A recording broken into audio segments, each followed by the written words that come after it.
intenta regular la Internet, intenta incidir e influir sobre los contenidos informativos de los medios, provee definiciones absolutamente ambiguas sobre mensajes discriminatorios y violentos. Y por último, crea un consejo de comunicación absolutamente controlado por el Ejecutivo. Quiero preguntarle en Guatemala también a nuestro siguiente invitado que nos acompaña esta noche, y en este caso es el presidente de la Sociedad Interamericana de Prensa, Gonzalo Marroquín. ¿Cómo poder determinar en este caso qué tipo de hecho o qué tipo de publicación puede resultar una injuria, puede resultar discriminatorio contra un gobierno de un país? Si en este caso pudieran ser incluso propias opiniones editoriales o podrían ser comentarios de los lectores. Jason, en realidad el proyecto de ley es atentatorio contra la libertad de expresión por muchísimos aspectos, pero fundamentalmente el problema radica en que se está creando un órgano de control supraestatal que va a ser el que va a decidir realmente cuáles son los contenidos que el pueblo ecuatoriano puede ver, escuchar o leer en los medios de comunicación. Y es este organismo finalmente el que va a decidir el sentido de las palabras incluso, porque en Ecuador el problema es que estamos viendo que el presidente califica de injuria, califica de un acto en contra del gobierno, una opinión, por ejemplo, la que le sirvió para entablar una demanda al diario El Universo, simplemente porque él considera que le dijeron que era dictador en la columna. Así que el problema es quién califica las palabras, las informaciones. Hay que recordar que la Constitución dice que la información tiene que ser veraz, que tiene que ser verificada y oportuna. El problema es quién se encarga de determinar la veracidad de la información, si está verificada, etcétera, etcétera. Y eso es este organismo que se pretende crear, que es un organismo que sería el que regiría el libre flujo informativo y de opiniones en Ecuador. Quiero también preguntarle nuevamente al diputado Montúfar, ¿hasta qué punto también los medios de comunicación excusados en la libertad de expresión pues no están asegurándose de lo que están diciendo? A ver, yo creo que hay varias cosas. En primer lugar, el diputado o el asambleísta Velasco se refería a dos artículos del editorialista Emilio Palacio que han sido objetos de demandas penales. El uno y el segundo, demanda penal del presidente de la República que acaba de ser sentenciada justamente la semana pasada. Aquí el punto es el siguiente. Más allá de uno poder aprobar o estar de acuerdo o en desacuerdo con esas afirmaciones, lo que se debe discutir en primer lugar es si es que en una sociedad democrática el presidente de la República puede mandar argumentando que su honor ha sido vulnerado a través de un proceso penal. Las tendencias internacionales más bien señalan que en las sociedades democráticas se debería buscar que las demandas por injuria que puedan realizar los funcionarios públicos se mantengan en el ámbito civil y que tengan como sanciones pecuniarias que sean proporcionadas, que no sean exorbitantes. Eso en primer lugar. En segundo lugar, ya el proceso mismo. Lo que hemos nosotros atestiguado con sorpresa y con temor y con muchísima indignación también la semana pasada, es que en 33 horas un juez suplente no solamente que conoce las 5.000 hojas de ese proceso, sino que lleva adelante una audiencia y además escribe 156 páginas de sentencia y además comunica las partes de la sentencia determinando que el articulista Palacio debería ir 3 años a la cárcel y los dueños y propietarios y directivos del medio de comunicación en que publicó ese artículo, El Universo, tengan que también ir 3 años a la cárcel y pagar en conjunto $40 millones. Aquello es inconcebible. Eso atenta va va en contra del debido proceso, tiende muchísimas dudas respecto a un funcionamiento independiente de la justicia y por último está penalizando una opinión, más allá de que esa opinión pueda ser falsa o verdadera, más allá de que esa opinión pueda ser concordada por los ciudadanos o no concordada por los ciudadanos. Aquí estamos ante un régimen que está buscando judicializar a través de demandas penales y de un presidente que está elevando demandas penales para justamente denunciar, meter a la cárcel e imponer multas absolutamente exorbitantes a personas que discrepan. Entonces, ese es el punto fundamental. El de la ley de comunicación es que además de ese proceso de judicialización y de penalización de la opinión, lo que se busca es crear un marco normativo para que en el ámbito administrativo un consejo de comunicación controlado por el Ejecutivo sea el que determine qué contenidos son válidos, sea el que pueda imponer obligaciones exorbitantes de los medios de comunicación, sea el que pueda sancionar administrativamente a los medios de comunicación. Yo creo que todo este esquema,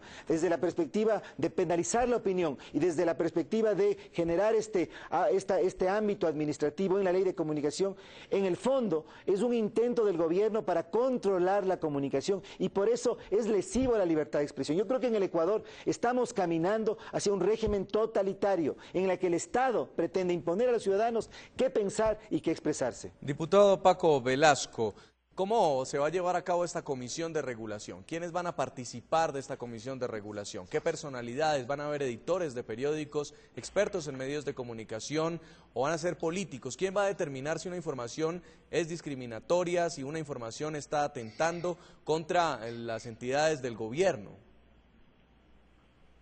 Mire, señor, lo que yo creo es que aquí ha fracasado el actual sistema de autorregulación de la prensa.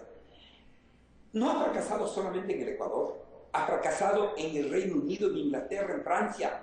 El primer ministro, David Cameron, a propósito del escándalo del periódico The News of the World, del magnate Murdoch, acaba de decir de manera pública que se necesita un organismo gestionado, uno totalmente distinto, porque que gestionaron los propios medios ha fracasado y ha estado totalmente ausente. Usted recuerda el escándalo terrible de las escuchas de ese periódico, de ese tabloide británico. Entonces, hay que ver todavía cuál es el organismo regulador. De lo que estoy absolutamente seguro es que en el mundo entero hay una indignación contra el modo con el cual la prensa está llevando adelante la cobertura de la sociedad, que hay una indignación general. Vea usted dice la asambleísta Motúfar que nos encaminamos hacia un totalitarismo. Lea y revise lo que ocurrió con el presidente Sarkozy, que le metió un juicio al periodista Agustín Scarber de 5 años de cárcel por haber difundido en el diario digital RU 89 unas imágenes captadas en el plató de France 3, antes de una entrevista con el presidente. Le metió un juicio de 5 años.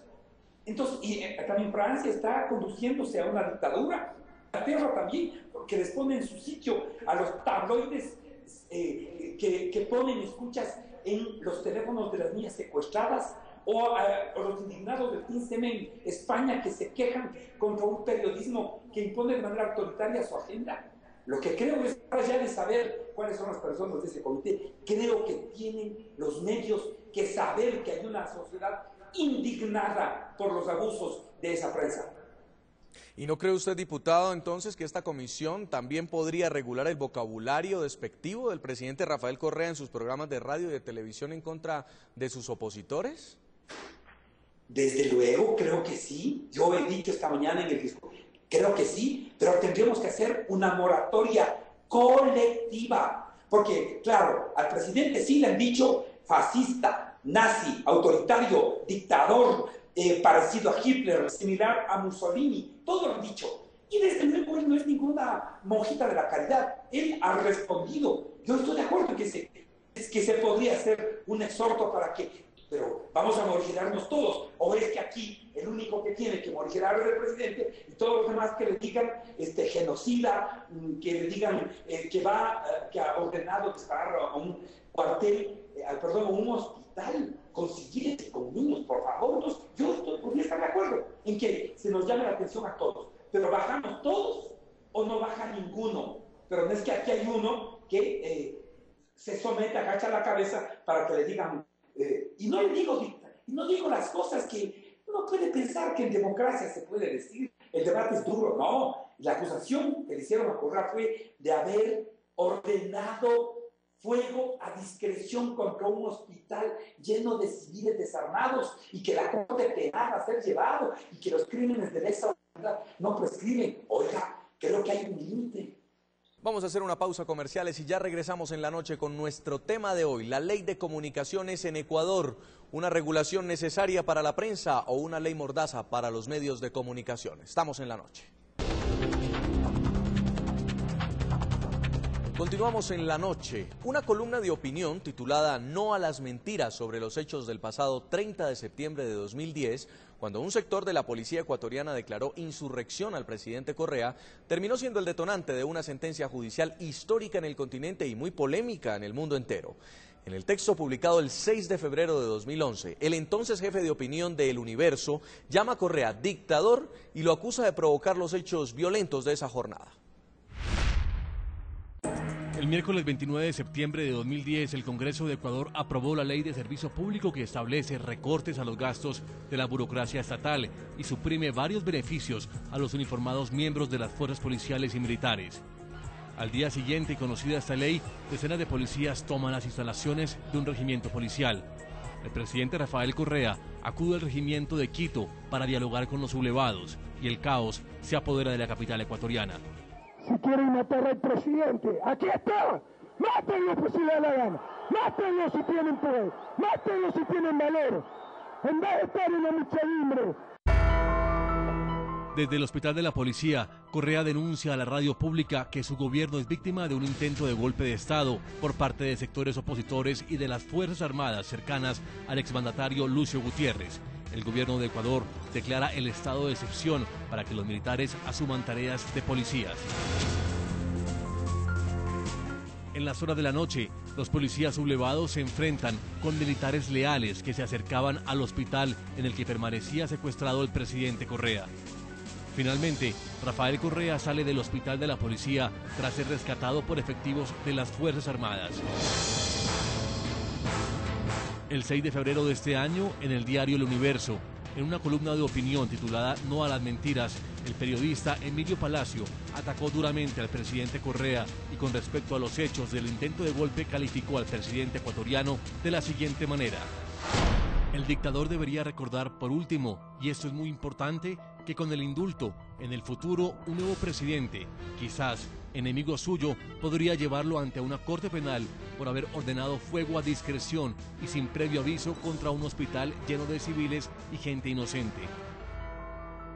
Por esta razón, el presidente Rafael Correa, a título personal, presentó una querella penal por supuesta injuria calumniosa. Ante la demanda, la justicia ecuatoriana falló ordenando 3 años de prisión para Carlos, César y Nicolás Pérez, directivos del diario El Universo, y para Emilio Palacio. Además, estableció que los acusados deben pagar una indemnización de $40 millones. Creo que se ha marcado un hito en la historia ecuatoriana, un hito para bien, y que se acabó ese reino del terror, ¿verdad? Vamos a retomar la comunicación en Ciudad de Guatemala con Gonzalo Marroquín, presidente de la Sociedad Interamericana de Prensa. Señor Marroquín, ¿se atrevería usted a cuestionar nuevamente al presidente Rafael Correa después de conocer la amenaza de expulsarlo, de declararlo persona no grata, si usted vuelve a opinar en contra de su gobierno? Bueno, yo quisiera aclarar una cosa. Lo que nosotros hemos hecho, lo que yo personalmente he hecho estando en Ecuador, es hacer señalamientos de hechos bien concretos, de actitudes evidentes. He dicho que el presidente Correa tiene actitudes de intolerancia y actitudes autoritarias. Pero sobre todo lo de este debate yo creo que es interesante enmarcarlo dentro de una realidad, porque no se trata únicamente de la aprobación de una ley, que por supuesto que es lo más grave que está ahorita en ciernes. Pero el problema es que en Ecuador se viene realizando, ejecutando sistemáticamente un plan muy bien elaborado por el gobierno del presidente Correa para limitar los espacios de libertad de expresión, para controlar la información. ¿Y a qué me refiero yo? Él tiene en este momento 19 medios de comunicación controlados por el gobierno,